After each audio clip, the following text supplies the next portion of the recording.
I wanted to visit an orphanage I heard about in Uganda.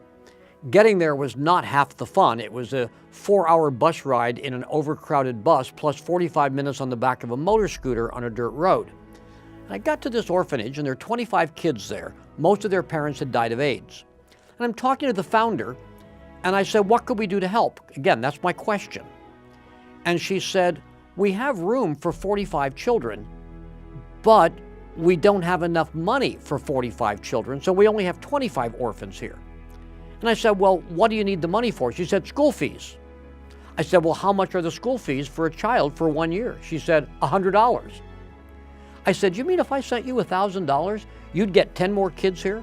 She said, well, it's not quite that simple because we'll have to buy mattresses and clothes and other things too. I said, if I sent $200 a child, could you have 10 more children here? She said, yes. I said, well, how long would it take you to find those children? She said, I'll have them here tomorrow. And she did.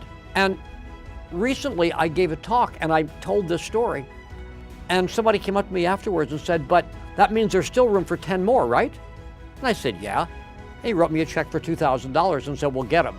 And so I sent that money and now that orphanage has 45 children and 45 children are in school. I like the way small amounts of money can do great good.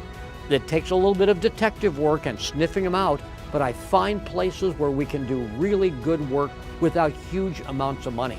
And there are 20 orphans going to school right this minute who would not be there if it weren't for $4,000 total that they got from the Bill Cook Foundation.